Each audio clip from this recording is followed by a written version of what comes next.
Our today's topic is resistors in series.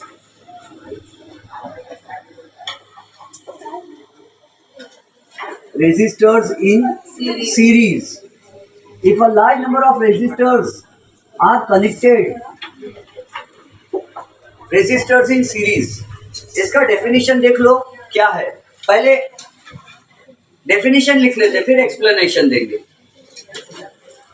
If a number of resistors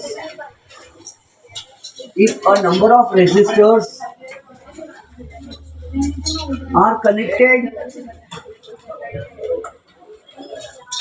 one after another in such a way that the current flowing through each resistor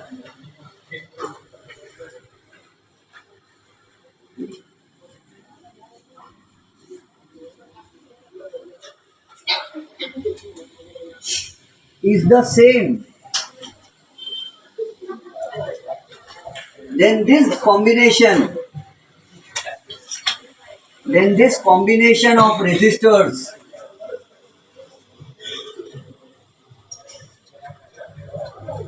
is called series combination of resistors. बहुत लंबी definition बनाया हूं मैंने, लेकिन exam में ये सब लिखना पड़ता है. If a number of resistors are connected one after another in such a way that the current flowing through each resistor is the same, then this combination of resistors is called series combination of resistors. इसका meaning क्या है ध्यान से समझो, मैं diagram के through समझाता हूँ. We have taken a very thin wire. हमने एक बारीक वायर लिया. अब बारीक वायर है ये वाला, तो इसका रेजिस्टेंस कैसा होगा? ज्यादा होगा. हमने इससे भी ज्यादा बारीक वायर लिया, मान लो ये वाले बारीक वायर का रेजिस्टेंस कितना है? R1. And this wire is even thinner. Its resistance suppose is R2. R1/2 भी लिख सकते, चलेगा. And we have taken another third resistor which has even more higher resistance. सबसे कम रेजिस्टेंस इसका है R1 और R2 का रेजिस्टेंस उससे भी ज्यादा और R3 का रेजिस्टेंस सबसे ज्यादा. मान लो इनकी वैल्यूज भी दे देते. Let us suppose R1 has a value of 1 ohm. You know SI unit of resistance is ohm.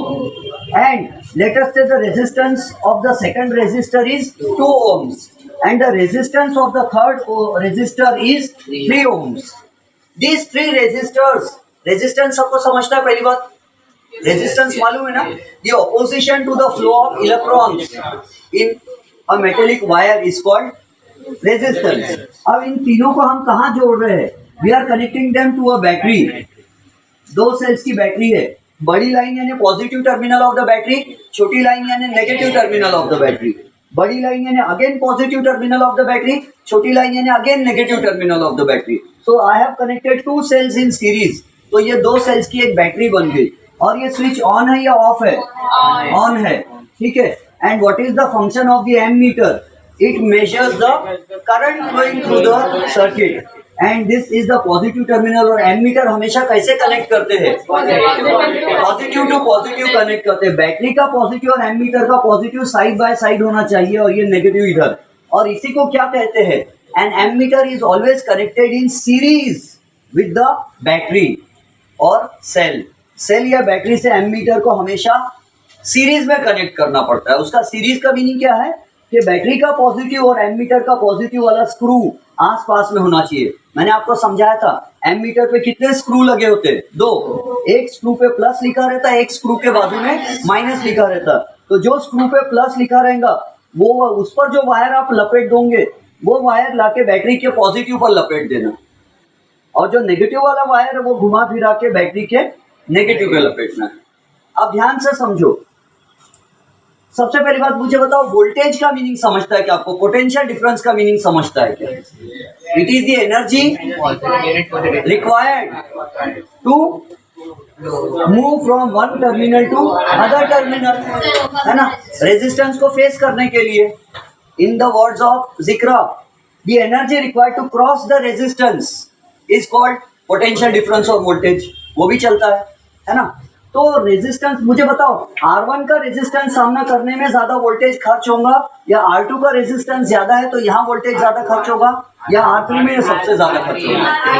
R3 में सबसे ज्यादा वोल्टेज खर्च होगा। लेकिन हमको कैसे पता चलेगा कि वोल्टेज सबसे ज्यादा यहाँ खर्च हुआ? Very good, we will use a voltmeter, और वो वोल्ट मीटर का रीडिंग बताएगा कि यहाँ सबसे ज्यादा एनर्जी स्पेंड हुई रेजिस्टेंस का सामना करने में। क्यों? क्योंकि यहाँ रेजिस्टेंस सबसे ज्यादा है। और रेजिस्टेंस कितना वोल्टेज खर्च हुआ? तो लेट अस से V3, कितना वोल्टेज खर्च हुआ R3 का रेजिस्टेंस का सामना करने में? V3 हुआ। यहाँ पर हमने वोल्ट मीटर लगाया, और यहाँ कितना वोल्टेज खर्च हुआ? तो लेट अस से V2 खर्च हुआ। यहाँ भी हमने वोल्ट मीटर लगाया, तो यहाँ कितना वोल्टेज खर्च हुआ? V1। V1 is the voltage spent across R1, V2 is the voltage spent across R2, and V3 is the voltage energy spent in overcoming the resistance R3। बात समझ में आ गई? तो तीनों रेजिस्टेंसेस का सामना करने में टोटल एनर्जी कितनी खर्च हुई हम समझ गए। बात समझ में आती है? और बेस्ट वोल्ट मीटर दुनिया का कौन सा होता है? The best voltmeter in the world is that voltmeter which has infinite resistance। जिस वोल्टमीटर का रेजिस्टेंस इंफिनिटी होता है, हम कहते हैं ये दुनिया का बेस्ट आइडियल वोल्टमीटर है। तो हमने कौन सा वोल्टमीटर यूज किया? हम सपोज कर लेते कि हमने दुनिया का आइडियल बेस्ट वोल्टमीटर यूज किया। तो वोल्टमीटर बेस्ट कौन सा होता है? जिसका रेजिस्टेंस इंफिनिटी हो। अब रेजिस्टेंस इंफिनिटी होगा तो करंट उसमें जा सकेगा क्या? नहीं। आपको पता है रेजिस्टेंस में और करंट में क्या रिलेशन होता है? जिस वायर का रेजिस्टेंस बहुत ज्यादा होता है उसमें करंट बहुत कम फ्लो होता है, क्योंकि रेजिस्टेंस यानी रुकावट, जितनी रुकावट ज्यादा रहेंगी उतना करंट कम हो जाएगा। तो यहाँ पर क्या होगा? क्या बोल रहा था मैं आपको? रेजिस्टेंस ज्यादा तो करंट। हाँ, तो वोल्ट मीटर का रेजिस्टेंस कैसा है? बहुत ज्यादा है, इंफिनिटी है। तो करंट कितना जाएगा वोल्ट मीटर में? कुछ भी नहीं जाएगा करंट, ऐसा हम मान के चलते हैं। No current will go into the voltmeter. सच में ऐसा होता नहीं है, थोड़ा ना थोड़ा करंट वोल्ट मीटर में जरूर जाता है, नहीं तो वोल्ट मीटर का कांटा कैसा घूमेगा? वोल्टेज कैसा बताएगा वो कितना खर्च हुआ, है ना। लेकिन हम क्या मान लेते हैं, ये बेस्ट, दुनिया का बेस्ट वोल्ट मीटर है। और वोल्ट मीटर बेस्ट कौन सा होता है? जिसका रेजिस्टेंस इंफिनिटी होता है। अब इसका रेजिस्टेंस इंफिनिटी है वोल्ट मीटर का, तो उसमें करंट कितना जाएगा? कुछ भी नहीं जाएगा। ये वाले वोल्ट मीटर में कितना करंट जाएगा? कुछ भी नहीं जाएगा। ये वाले वोल्ट मीटर में कितना करंट जाएगा? कुछ भी नहीं जाएगा। यहाँ तक कहानी समझी? मन में जो क्वेश्चन आया पूछ लेना बाद में। अब सुनो, यहाँ से करंट स्टार्ट हुआ, कन्वेंशनल करंट एम्पियर वाला, पॉजिटिव डायरेक्शन शो करते हैं हम हमेशा ऐसी। स्विच ऑन किए, करंट स्टार्ट हुआ। अब करंट वोल्ट मीटर में जा सकता है क्या? नहीं, क्योंकि वो बेस्ट वोल्ट मीटर है, उसका रेजिस्टेंस इंफिनिटी है। तो ये करंट कितना था? I. How much was the current? I. जितना करंट आए, अब उसकी कुछ भी वैल्यू मान लो अपने मन से, 90 एम्पियर से समझ लो, 90 एम्पियर्स। हालांकि इतना सारा करंट नहीं होता है जनरली, फिर भी मान लो 90 एम्पियर्स करंट जा रहा है। तो इसमें से कितना जाएगा? R1 में से 90 एम्पियर्स। कितना करंट जाएगा? 90 एम्पियर। क्यों? बाजू में रास्ता है क्या और कहीं जाने के लिए? नहीं। तो करंट के पास एक ही तो रास्ता है, R1, उसमें से करंट जाएगा। R1 में से कितना करंट जाएगा? I1, 90 amperes. फिर इधर कोई और ब्रांच है क्या करंट को जाने के लिए रास्ता? नहीं। क्या वो सेकंड वोल्ट मीटर में जा सकता? नो। तो कहाँ जाएगा? R2 में जाएगा। कितना करंट जाएगा R2 में? आई जाएगा, 90 जाएगा, क्योंकि और 90 में से कुछ 30-40 इधर उधर जाने का रास्ता ही नहीं है। तो 90 एम्पियर R1 में से गया, तो 90 एम्पियर R2 में से भी जाएगा, और 90 एम्पियर R3 में से भी जाएगा। पूछो क्यों? क्योंकि और कोई रास्ता ही नहीं जाने के लिए। वोल्ट मीटर तो करंट को आने तक नहीं देता। वोल्ट मीटर बोलता इधर आना ही नहीं, है ना, आने ही नहीं देता करंट को, रेजिस्टेंस इंफिनिटी है उसका। तो पूरा करंट कहाँ जा रहा है? हाँ, रेजिस्टेंस और करंट में इनवर्स रिलेशन रहता है। याद दिलाओ कहाँ से आया वो इनवर्स रिलेशन?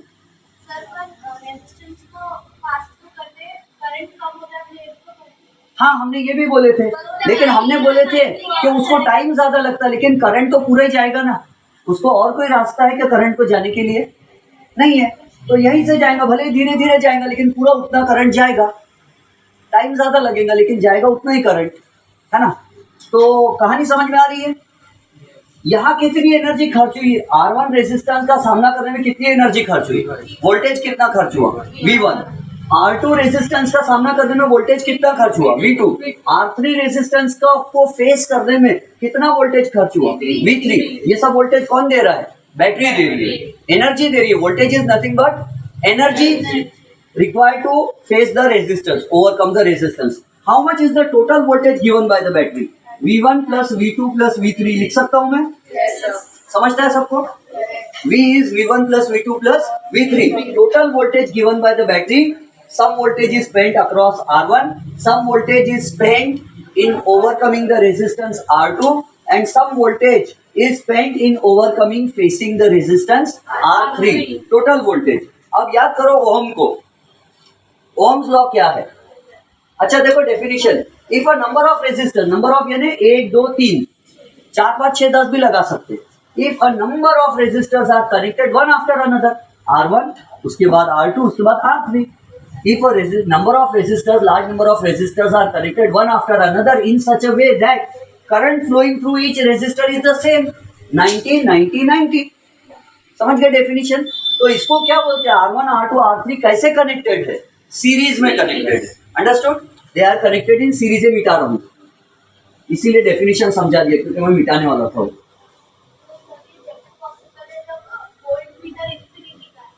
वोल्ट मीटर बहुत हाई वोल्टेज वाला चाहिए। सॉरी, वोल्ट मीटर का रेजिस्टेंस इंफिनिटी होना चाहिए तभी ये पॉसिबल है। करेक्ट, वोल्ट मीटर का रेजिस्टेंस इंफिनिटी होना चाहिए। लेकिन सच में दुनिया में कहीं ऐसा वोल्ट मीटर नहीं है। लेकिन हम हमेशा जो केस मान के चलते हैं साइंस में, वो हमेशा आइडियल केस मानते। हम क्या मान रहे मालूम है?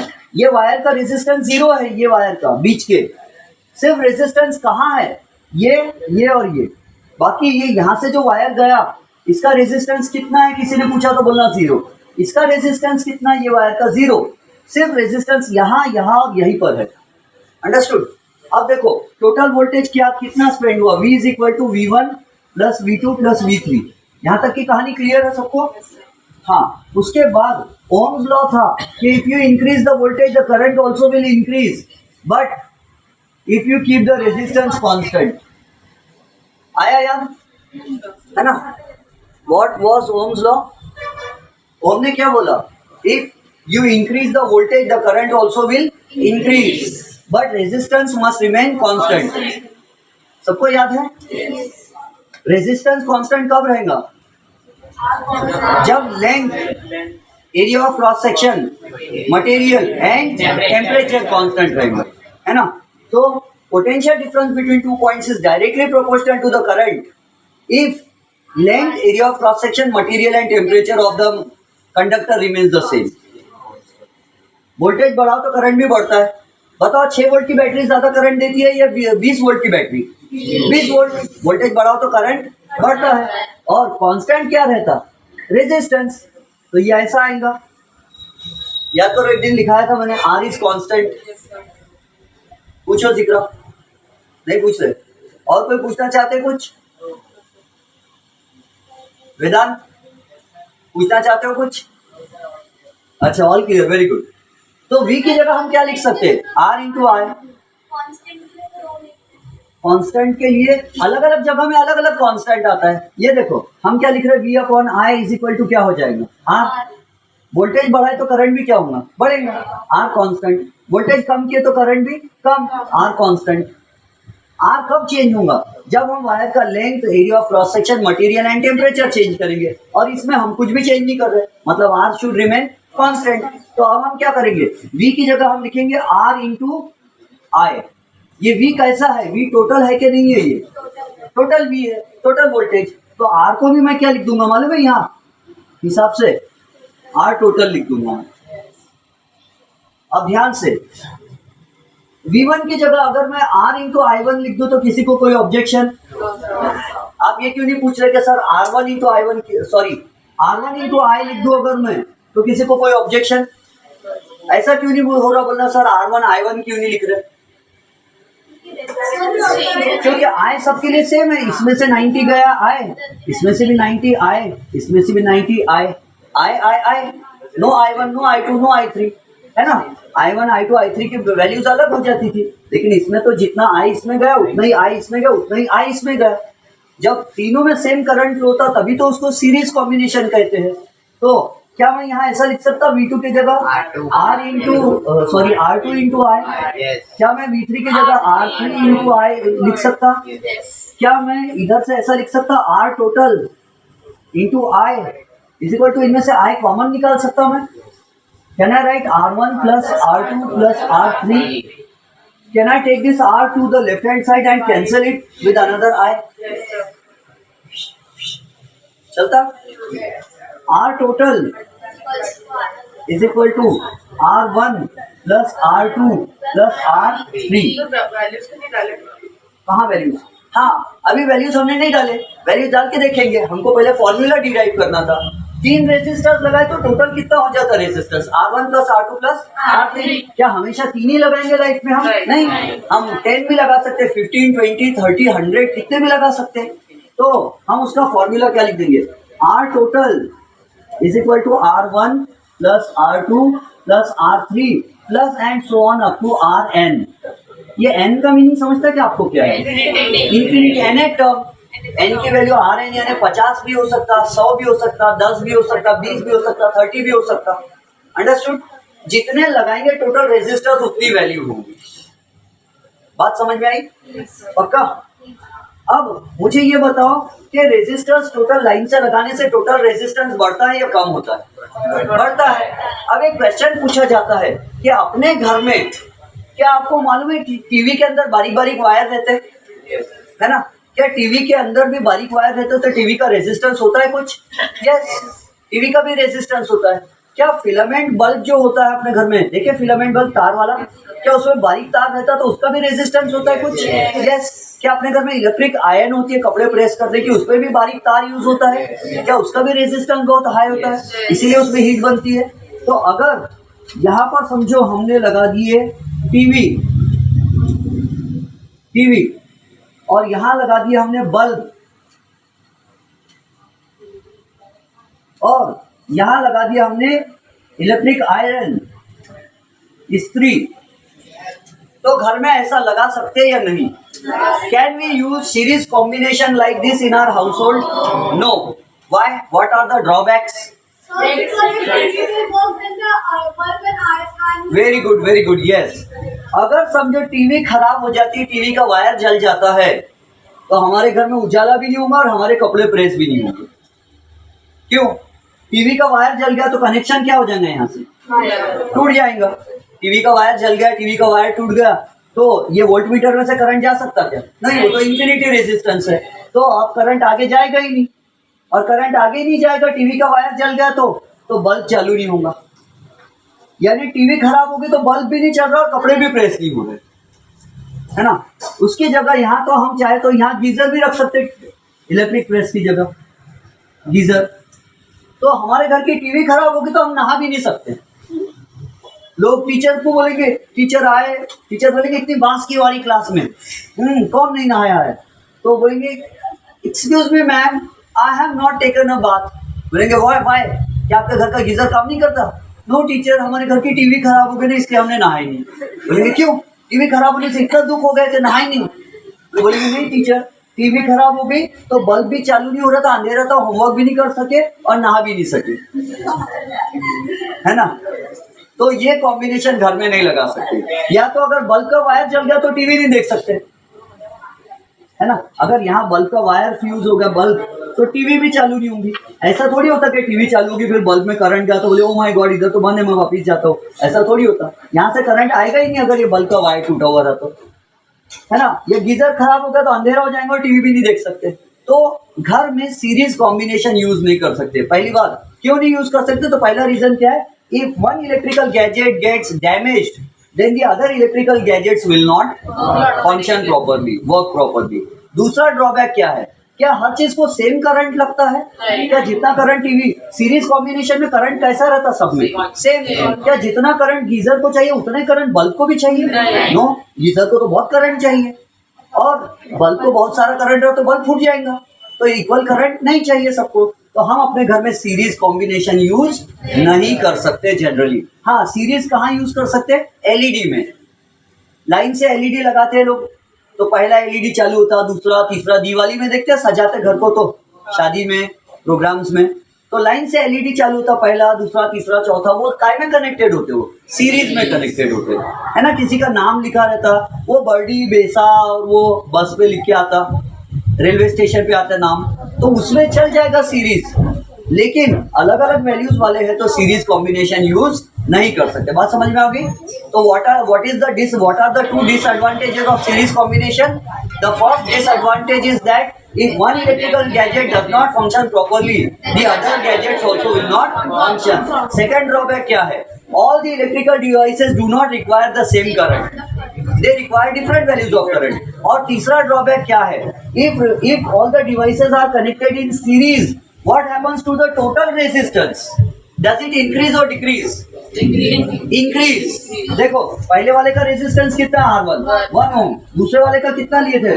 2, तीसरे वाले का कितना था? 3। तो यहाँ लिखेंगे 1 ओम प्लस 2 ओम प्लस 3 ओम, तो टोटल कितना हो जाएगा? 6 ओम। और रेजिस्टेंस टोटल बढ़ता है तो करंट टोटल क्या हो जाएगा? कम। और फिर इलेक्ट्रिसिटी बिल कैसा आएगा? ज्यादा, क्योंकि रेजिस्टेंस टोटल ज्यादा हो जाएगा तो रेजिस्टेंस का सामना करने में एनर्जी भी ज्यादा खर्च होगी, और एनर्जी ज्यादा खर्च होगी तो बिल कैसा आएगा? जम के बिल आएगा। तो ये ड्रॉबैक्स है सीरीज कॉम्बिनेशन के। इसीलिए कौन सा कॉम्बिनेशन यूज करते हैं? पैरेलल, और वो हम पढ़ेंगे नेक्स्ट क्लास में। ठीक है, हैव अ नाइस टाइम। हाँ, पूछो। अगर टीवी अच्छे से चल रही है, टीवी अच्छे से चल रही, लेकिन बल्ब फूट गया या गीजर गया तो टीवी भी नहीं चलेगी। और फिर अगर टीवी चल रही है तो ये लोग एक साथ हाँ, टीवी चल रही तो तीनों अच्छे से चलेंगे, लेकिन तीनों को एक साथ चालू रखना पड़ेगा। जब आप टीवी देख रहे हो तो आपको गीजर भी चालू रखना पड़ेगा, अगर गीजर बंद है तो टीवी भी चालू नहीं होगी। ये भी एक ड्रॉबैक है। Most welcome.